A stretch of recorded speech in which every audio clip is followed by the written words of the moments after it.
Dendam Andi Rewa terhadap keluarga Smith hanya berakar pada mereka yang terlibat dalam aliansi anti keluarga Rewa pada masa lalu. Saat ini, pemimpin utama aliansi anti keluarga Rewa, yaitu Arya Smith, sudah dibuang ke Suriah, sementara sosok nomor 2, Robin, sudah dikirim ke peternakan hewan milik Albert. Jadi, satu-satunya musuh Andi yang tersisa di keluarga Smith adalah Chandra Smith.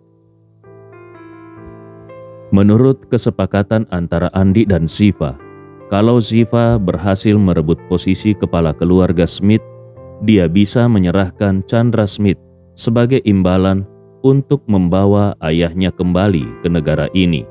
Kalau Ziva benar-benar bisa memenuhi janji itu, Andi Rewa bersedia membiarkan Arya Smith kembali, tetapi dengan syarat bahwa dia harus pensiun sepenuhnya dari kekuasaan keluarga Smith. Dengan begitu, baik keluarga Rewa maupun dirinya sendiri bisa benar-benar mengakhiri dendam masa lalu dengan keluarga Smith, dan keduanya bisa menjalani kehidupan masing-masing tanpa perlu lagi saling mengusik. Oleh karena itu, Andi Rewa secara alami berharap Ziva bisa semakin kuat dan sukses. Selain itu, Riani adalah adik tiri Ziva. Andi Rewa mengamati dengan jelas hubungan mereka saat terakhir kali mereka bertemu. Dia bisa memastikan bahwa di dalam hati Ziva, Riani adalah saudaranya yang sejati. Begitu pula di hati Riani, dia benar-benar menganggap Ziva sebagai kakaknya. Yang lebih penting lagi, sekarang Riani sudah meninggalkan sifat kejam dan dinginnya di masa lalu. Kedepannya, dia pasti akan menjadi pendukung setia di sisi Ziva untuk melindungi Ziva dan membantunya dalam setiap langkah. Awalnya Andi berpikir kalau rencananya ini sangat masuk akal dan sudah mempertimbangkan kepentingan kedua saudari itu. Namun, yang tidak dia duga adalah bahwa begitu Riani mendengar kata-katanya, mata Riani langsung memerah. Dia menatap Andi dengan mata berkaca-kaca dan berkata dengan suara serak, "Tuan Andi, kau sudah menyelamatkan hidupku. Kau juga membantuku meningkatkan kultivasiku. Kau adalah orang yang paling berjasa dalam hidupku. Aku hanya ingin tetap di sisimu dan melayanimu dengan sepenuh hati. Aku tidak ingin kembali ke keluarga Smith." Andi Rewa menjelaskan, "Aku tidak memintamu kembali ke keluarga Smith yang sekarang. Tetapi setelah kakakmu menjadi kepala keluarga, barulah kau kembali." Namun, Riani menggelengkan kepalanya dengan keras dan berkata dengan suara tercekik, "Aku tetap tidak mau. Meskipun aku dan kakakku berbagi setengah darah yang sama, pada akhirnya aku tidak berutang apapun padanya. Aku tidak ingin tinggal di sisinya di masa depan." Saat mengatakan ini, dia tiba-tiba menggenggam tangan Andi dengan erat. Air matanya jatuh tak tertahankan dan dia memohon, "Tuan Andi, kumohon, jangan usir aku dari sisimu." Andi Rewa hanya bisa menghela napas dan berkata, "Saat ini identitasmu masih sensitif dan kau belum bisa kembali ke kehidupan normal. Jadi aku membiarkanmu tetap di sini. Tapi cepat atau lambat, semua ini akan berlalu. Orang-orang Jepang juga akan melupakan dendam mereka terhadapmu. Dan pada akhirnya, kau bisa memiliki hidupmu sendiri. Kenapa kau ingin terus tinggal di sisiku?" Riani menatap Andi dengan penuh tekad dan berkata, "Aku tidak ingin kehidupan yang lain. Aku hanya ingin tetap berada di sisi Tuan Andi dan melayani Tuan dengan sepenuh hati." Kemudian, dia mengusap air matanya dan dengan sedikit kemarahan dia bersumpah, "Tuan Andi, kalau suatu hari nanti kau tidak mengizinkanku mengikutimu, aku tidak akan memohon atau memaksa. Aku hanya akan menjadi biarawati dan mengabdikan hidupku untuk berdoa dan beribadah. Jangan pikir aku sedang menggertak. Aku bersumpah demi hidupku sendiri, kalau aku melanggar janji ini, biarkan petir menyambarku hingga mati." Andi Rewa benar-benar kehabisan kata-kata. Butuh beberapa saat sebelum dia akhirnya bertanya, "Sebenarnya, apa yang sedang kau kejar? Kau baru berusia awal 20-an. Kau masih memiliki banyak waktu di masa depan. Dengan tingkat kultivasi yang kau miliki sekarang, bahkan kalaupun kau tidak mengalami kemajuan lagi, kau tetap bisa hidup dengan mudah lebih dari 100 tahun. Itu berarti hidupmu baru berjalan sekitar 1/5 atau bahkan 1/6. Riani menjawab dengan tekad yang tak tergoyahkan. "Aku tidak peduli. Kalau aku tidak bertemu dengan Tuan Andi, hidupku sudah berakhir 100%. Aku tidak akan bisa duduk di sini dengan aman seperti sekarang. Jadi, berapapun sisa umurku, semuanya adalah pemberianmu. Maka aku ingin menghabiskannya dengan mengikutimu." Mendengar kata-kata Riani, Andi Rewa merasakan perasaan campur aduk antara terharu dan tak berdaya. Awalnya, dia ingin terus membujuk gadis keras kepala ini. Tetapi melihat mata Riani yang penuh keteguhan, dia sadar kalau kata-kata saja tidak akan cukup untuk mengubah pikiran Riani. Akhirnya Andi memilih untuk menyerah. Seperti yang dia katakan sebelumnya, masih ada banyak waktu ke depan. Tidak perlu terburu-buru mengubah pola pikir Riani saat ini.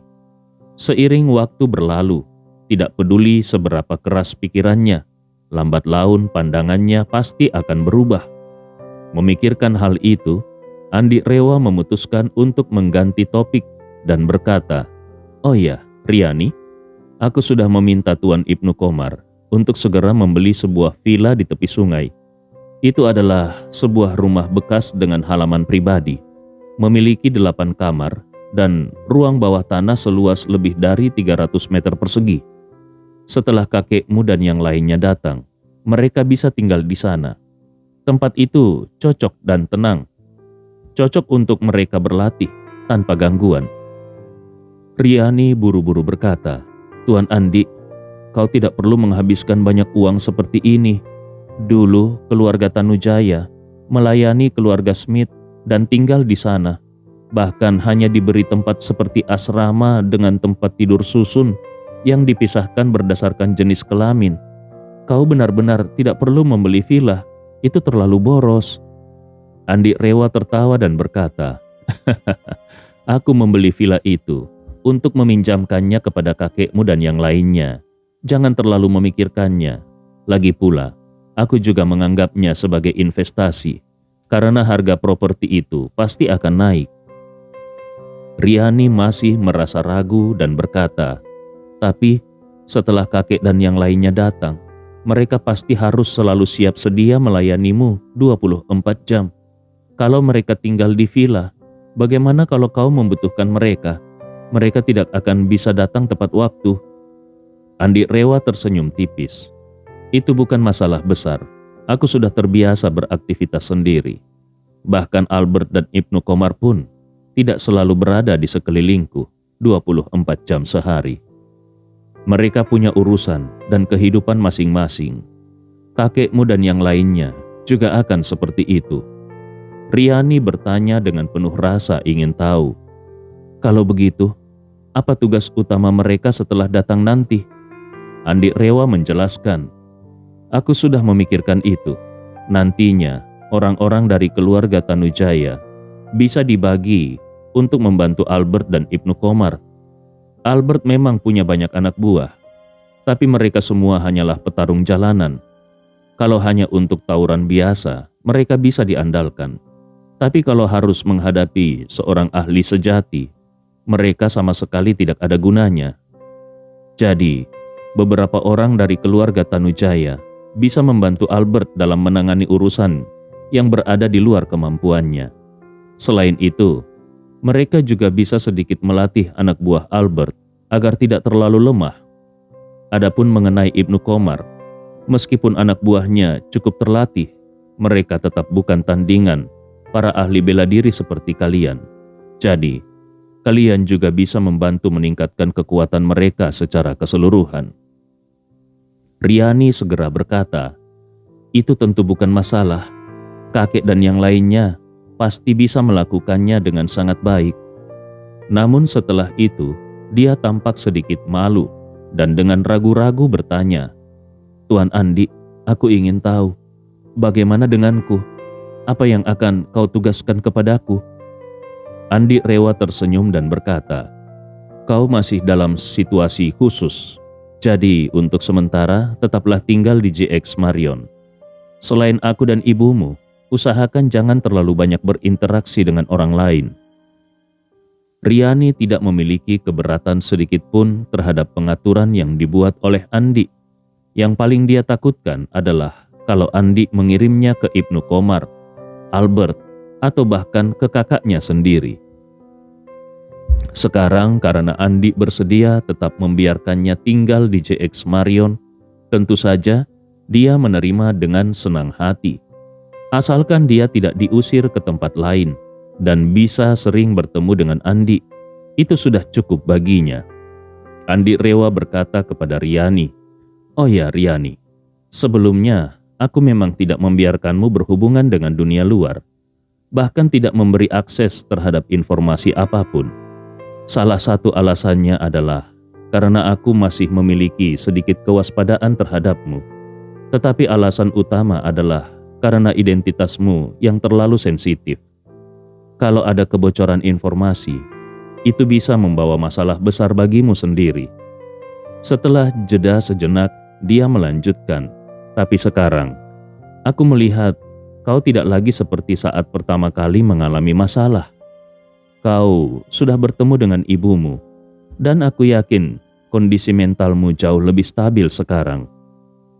Riani buru-buru berkata, "Tuan Andi, aku benar-benar sudah sangat berbeda dibandingkan sebelumnya. Aku mengalami perubahan besar dalam banyak aspek, dan semuanya adalah perubahan ke arah yang lebih baik." Andi Rewa mengangguk puas dan berkata, "Aku percaya itu karena aku bisa melihatnya sendiri."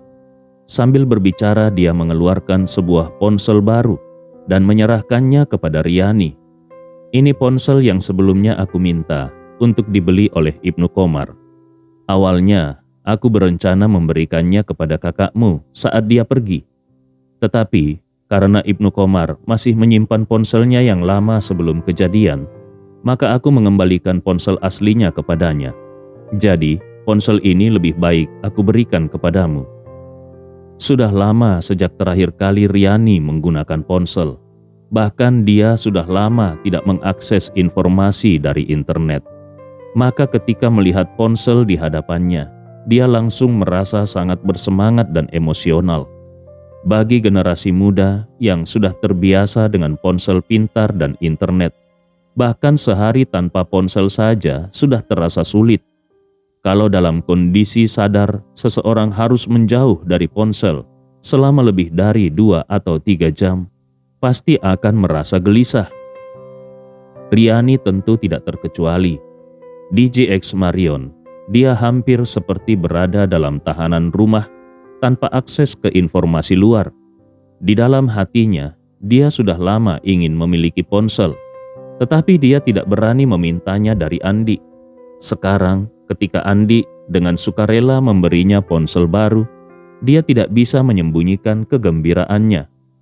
Melihat ekspresi senangnya, Andi Rewa tersenyum dan berkata, "Ponsel ini sudah diaktifkan, kartu SIM-nya juga sudah terpasang, dan saldo pulsanya tidak terbatas. Kau bisa menggunakannya untuk menghubungiku, ibumu, atau Ibnu Komar. Tetapi sebisa mungkin jangan menghubungi orang lain. Selain itu, dengan ponsel ini, kau bisa tetap mengetahui apa yang terjadi di luar. Kalau bosan, kau bisa membaca berita atau menonton drama. Setidaknya, kau tidak akan terlalu jenuh." Dengan mata yang sedikit memerah, Riani berkata, "Tuan Andi, terima kasih banyak. Selama ini, bahkan dalam mimpiku pun, aku sering membayangkan sedang menggunakan ponsel. Aku sudah sangat ingin memilikinya." Andi Rewa mengangguk dan berkata, "Sebelumnya, aku memang agak waspada terhadapmu. Jadi aku tidak berani memberimu akses ke dunia luar. Aku harap kau bisa memahami itu." Riani buru-buru mengangguk dan berkata, "Tuan Andi, aku sangat mengerti.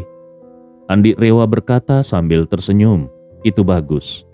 Selain itu, ada satu kabar baik untukmu. Riani langsung bertanya, kabar baik apa? Andi Rewa menjelaskan, menurut ibumu, kali ini keluarga Tanujaya datang dengan total 11 orang, termasuk dia. Dari semua itu, hanya ibumu yang perempuan. Jadi aku berpikir, karena akan kurang nyaman baginya untuk tinggal di villa di tepi sungai bersama yang lain, lebih baik aku menempatkannya di JX Marion. Setelah berhenti sejenak, Andi Rewa melanjutkan, lebih tepatnya, aku akan mengatur agar dia tinggal satu kamar denganmu. Riani sangat gembira mendengar kabar itu. Dia berseru, benarkah? Awalnya dia mengira bahwa setelah ibunya datang bersama kakeknya dan yang lain, dia tidak akan mudah untuk bertemu dengan ibunya. Bagaimanapun juga, setiap kali ibunya datang menemuinya, ada resiko besar identitasnya terbongkar. Bukan dirinya yang takut, tetapi dia tidak ingin menyebabkan masalah bagi Andi. Namun sekarang, Andi Rewa justru berinisiatif menempatkan ibunya di kamar yang sama dengannya. Ini adalah kejutan terbesar baginya. Andi Rewa tersenyum dan berkata, tentu saja aku tidak akan berbohong kepadamu. Mereka seharusnya tiba sore ini. Aku akan mengatur semuanya. Jadi, kau tinggal menunggu saja. Setelah itu dia melihat jam dan berkata, baiklah, aku tidak bisa berbicara lebih lama lagi denganmu. Aku harus pergi menemui Ibnu Komar dan Albert untuk memberi mereka beberapa instruksi agar mereka juga bisa bersiap-siap. Kemudian Andi pun berdiri dan berkata, aku pergi dulu. Riani mengangguk dan buru-buru berkata, aku akan mengantarmu sampai ke pintu. Setelah mengantarkan Andi ke pintu, Riani pun melihatnya pergi. Setelah percakapan mereka kali ini, Andi Rewa tiba-tiba merasakan keteguhan hati dan kelembutan dalam diri Riani. Dua sifat yang sangat berbeda, namun bisa muncul secara alami dan harmonis dalam satu orang. Hal ini benar-benar membuatnya merasa sedikit terkejut. Selain itu, di dalam hatinya, dia mulai lebih menghargai Riani. Selama ini dia tidak kekurangan pengikut setia, tetapi di antara mereka semua, Riani adalah yang terkuat. Meskipun masih terpaut jauh dengan kekuatannya, Andi Rewa merasakan kedekatan yang berbeda terhadap Riani dibandingkan dengan yang lain. Dalam arti tertentu, Andi Rewa merasa bahwa Riani dan dirinya sebenarnya adalah orang yang sama jenisnya. Mereka berdua adalah orang-orang yang berbeda dari kebanyakan orang. Masing-masing berlari menuju arah yang sangat berbeda dari orang lain. Satu-satunya perbedaan adalah bahwa Andi Rewa sudah berlari jauh, lebih jauh dibandingkan Riani. Setelah keluar dari kamar Riani, Andi Rewa langsung menuju ke kantor Ibnu Komar. Begitu melihatnya masuk, Ibnu Komar segera bertanya, Puang, apakah kau sudah selesai berbicara dengan Nona Siva? Andi Rewa mengangguk, lalu berkata, sudah, coba kau hubungi Albert dan suruh dia datang secepat mungkin. Ada urusan yang harus aku sampaikan kepada kalian berdua. Mendengar bahwa Andi mencarinya untuk urusan penting, Albert segera meninggalkan pekerjaannya dan bergegas ke JX Marion secepat mungkin. Di dalam kantor Ibnu Komar, begitu Albert masuk, dia langsung melihat Andi dan buru-buru melangkah maju dengan hormat. Lalu bertanya, Tuan Andi, ada urusan apa yang perlu aku bantu? Andi Rewa melambaikan tangannya dan tersenyum. Duduklah dulu. Albert, kita bicarakan perlahan. Lalu dia juga memberi isyarat kepada Ibnu Komar. Kau juga, duduklah. Ibnu Komar dan Albert pun duduk bersebelahan di hadapan Andi. Kemudian Andi mulai berbicara. Aku sudah mencapai kesepakatan kerjasama dengan keluarga Tanujaya. Mulai hari ini, mereka akan mengirim 10 ahli terbaik mereka ke Makassar dan akan siap menjalankan perintahku kapan saja. Ibnu Komar merasa gembira dan berkata, Puang, ini kabar baik. Dengan adanya kelompok ahli dari keluarga Tanujaya, Ini bisa menjadi tambahan kekuatan bagiku dan Albert.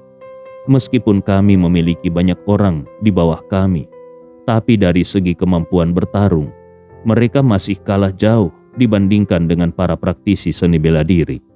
Dalam beberapa situasi, bukannya membantumu, kami justru malah bisa menjadi beban. Saat itu yang terlintas di benak Ibnu Qomar adalah kejadian saat mereka pergi ke terowongan untuk menyelamatkan Siva dan ibunya, Hana Wijaya. Saat itu, demi menghemat waktu, Andi Rewa melompat turun dari helikopter ketika masih ada jarak belasan meter dari pintu masuk terowongan. Namun, para anak buahnya jelas tidak memiliki kemampuan seperti itu. Meskipun mereka segera melakukan teknik turun darurat dengan tali, namun mereka tertinggal hampir 1 menit di belakang Andi. Dan ketika mereka akhirnya masuk ke dalam, Andi Rewa sudah menyelesaikan semua masalah. Selain itu, ada juga insiden penyelamatan Bella di Suriah beberapa hari yang lalu. Saat itu, Andi Rewa menggunakan metode terjun payung yang melampaui batas manusia normal, hingga memungkinkan dirinya menyusup tanpa terdeteksi ke dalam markas besar Hamid yang dijaga ketat. Namun, baik Ibnu Qomar maupun anak buahnya, tidak ada yang mampu mengikuti Andi dalam misi itu, apalagi memberikan bantuan langsung. Kejadian-kejadian seperti ini terus berulang karena satu alasan utama: perbedaan kekuatan yang terlalu besar. Albert juga menghela napas dan berkata, "Tuan Andi, sejak misi kita di Gunung Bawakaraeng untuk menghadapi 8 Raja Preman, aku sudah menyadari bahwa perbedaan kekuatan antara kami dan dirimu benar-benar terlalu besar. Dalam situasi kritis, kami bukan hanya tidak bisa membantumu, bahkan kalau tidak menjadi beban saja, sudah sangat bagus. Kami benar-benar seperti lumpur yang tidak bisa naik ke tembok. Sekarang, setelah Tuan mengendalikan keluarga Tanujaya dan membawa mereka ke sisimu, ini pasti akan sangat membantu mengatasi situasi yang memalukan ini." Andi Rewa tersenyum ringan dan berkata, "Sebenarnya, aku bekerja sama dengan keluarga Tanujaya, bukan karena aku benar-benar membutuhkan bantuan mereka." Dia melanjutkan, "Rencanaku adalah membagi 10 orang dari keluarga Tanujaya ini kepada kalian berdua. Mereka bisa melengkapi kekurangan kalian dan juga membantu melatih anak buah kalian agar lebih kuat secara keseluruhan." Mendengar ini, Ibnu Qomar langsung bersemangat dan berkata tanpa berpikir, "Puang, kalau itu yang kau rencanakan, maka ini benar-benar luar biasa. Anak buahku memang sudah menjalani pelatihan militer yang setara dengan pasukan khusus, tetapi mereka tetap memiliki batas sebagai manusia biasa. Kalau dibandingkan dengan praktisi seni bela diri, mereka masih kalah jauh." Andi Rewa mengangguk dan berkata, "Kekuatan bertarung jarak dekat para praktisi seni bela diri, terutama dalam pertempuran fisik, memang jauh melampaui pasukan khusus. Namun, kalau pasukan khusus dipersenjatai dengan senjata canggih, mereka tetap memiliki keunggulan. Jadi, rencanaku kali ini adalah menggabungkan kedua kekuatan ini dengan baik.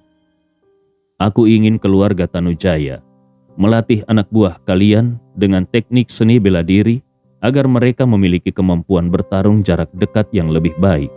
Kemudian, kalau dikombinasikan dengan senjata api, kekuatan tempur mereka akan jauh lebih seimbang dan efektif."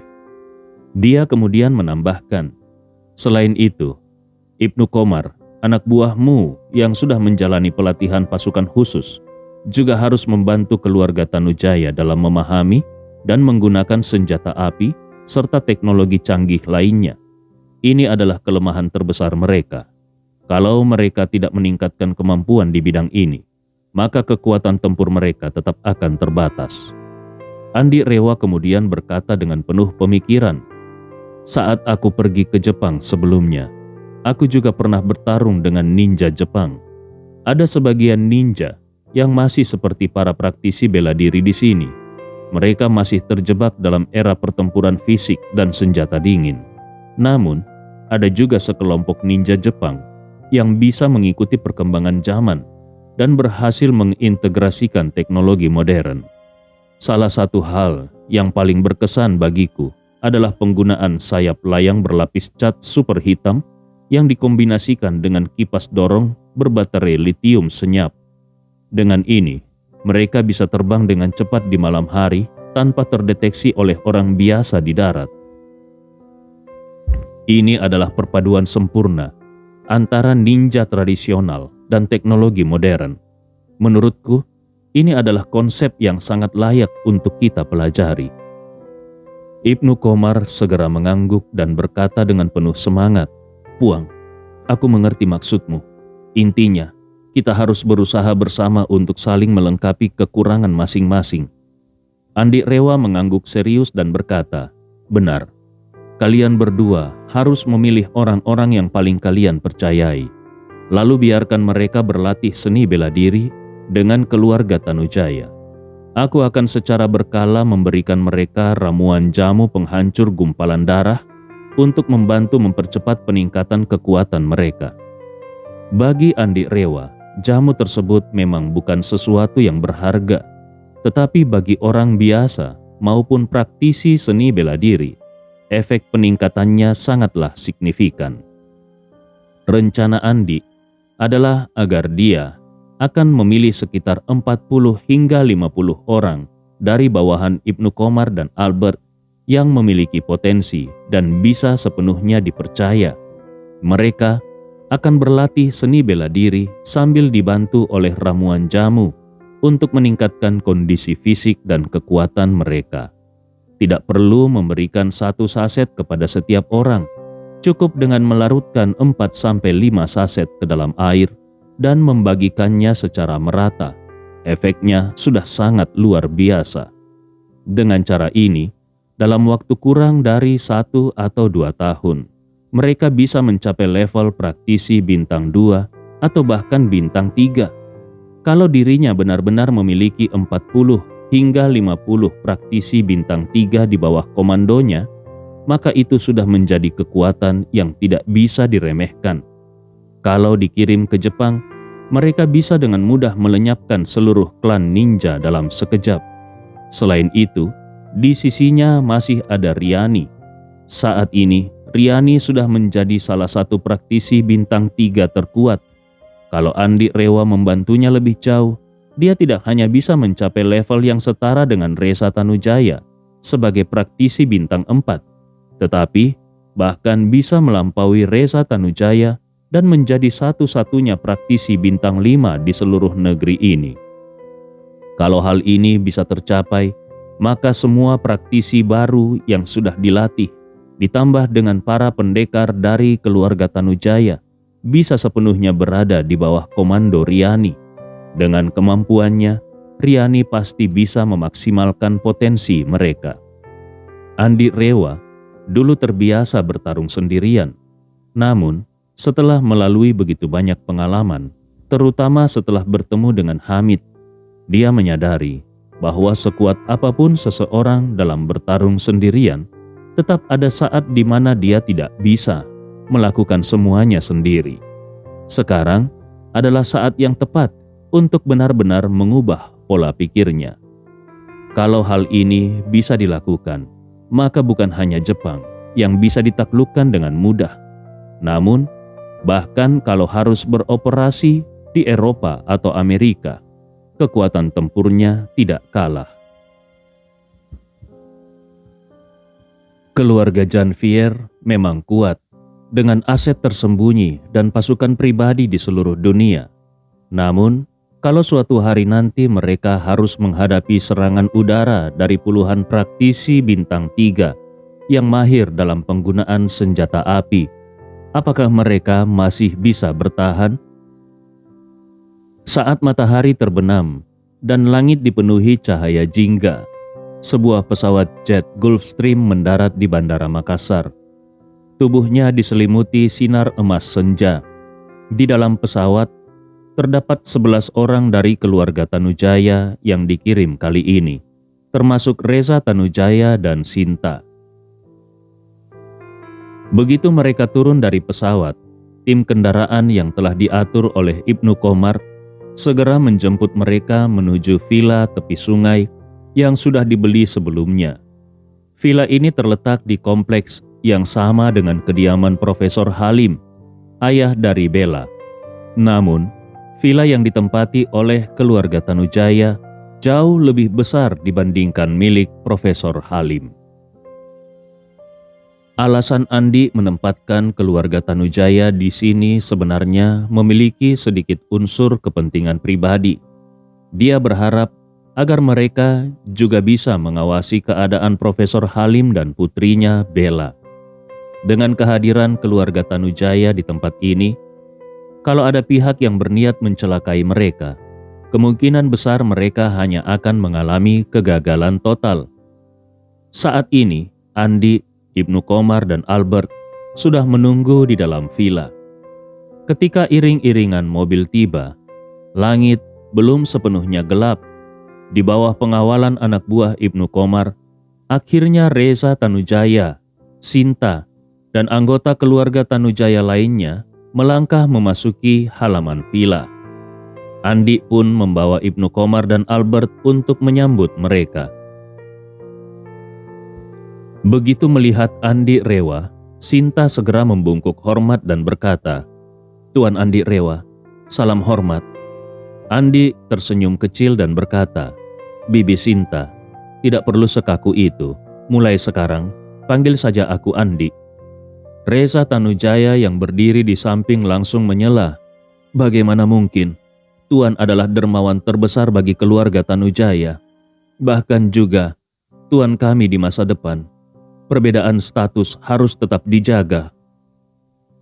Setelah berkata demikian, dia langsung menggenggam tangannya dalam sebuah gestur hormat, lalu membungkuk dalam-dalam dan berkata dengan penuh ketulusan, "Tuan Andi Rewa, aku Reza Tanujaya, selaku kepala keluarga Tanujaya, menerima kebaikanmu yang tak terbalaskan. Mulai saat ini, aku dan seluruh anggota keluarga Tanujaya bersumpah untuk mengabdi kepadamu tanpa ragu atau pamrih." Andi Rewa buru-buru melangkah maju untuk menopang kedua lengan Reza Tanujaya dan berkata dengan sungguh-sungguh, "Tuan Reza, tidak perlu sekaku ini. Aku masih muda dan tidak terbiasa menerima penghormatan sebesar ini. Selain itu, identitasku di Makassar masih menjadi rahasia. Kebanyakan orang hanya tahu bahwa aku adalah seorang ahli Feng Shui. Mereka tidak tahu bahwa aku sebenarnya adalah keturunan keluarga Rewa di Jakarta. Kalau kalian terus memanggilku Tuan Andi Rewa di mana-mana, hal itu justru bisa mengungkapkan identitasku. Jadi, lebih baik kalian panggil aku langsung dengan namaku." Reza Tanujaya tampak sangat terkejut dan langsung ragu-ragu. Ini, aku menerima kebaikan Tuan yang begitu besar. Bagaimana mungkin aku berani menyebut nama Tuan secara langsung? Itu sangat tidak sopan." Albert yang berada di samping tertawa dan berkata, "Tuan Reza, bagaimana kalau kau mengikuti kebiasaan kami di sini dan memanggilnya Tuan Andi saja? Panggilan itu sudah sangat terkenal di Makassar." Mendengar itu, Reza Tanujaya langsung mengangguk dengan penuh rasa hormat. Dia membungkuk kepada Albert dan berkata, "Terima kasih atas sarannya, Tuan. Kalau begitu, mulai sekarang aku akan menyebutnya Tuan Andi." Andi Rewa hanya tersenyum pasrah dan berkata kepada Reza Tanujaya, "Baiklah, kalau itu yang kau inginkan, aku tidak akan berdebat lagi." Mendengar itu, Reza Tanujaya langsung menggenggam tangannya dengan hormat dan berkata, "Reza Tanujaya, memberi salam hormat kepada Tuan Andi." Begitu mendengar perkataan itu, anggota keluarga Tanujaya lainnya pun segera mengikuti jejak Reza Tanujaya. Mereka memberikan penghormatan serupa. Andi Rewa mengangguk dan berkata, "Baiklah, kita sudahi urusan sepele ini. Sekarang, mari kita bahas hal yang lebih penting." Sambil menunjuk ke villa besar di tepi sungai di depan mereka, Andi Rewa berkata, "Tuan Reza, Villa ini sudah aku siapkan khusus untuk kalian. Tempat ini bisa digunakan sebagai tempat tinggal dan tempat latihan kalian sehari-hari. Rumah ini luas dan banyak kamar, dan lantai bawah tanahnya telah dirancang sebagai area terbuka yang cukup untuk latihan harian. Kalau kalian membutuhkan peralatan khusus, silakan beritahu Tuan Ibnu Komar. Nanti dia yang akan mengatur semuanya.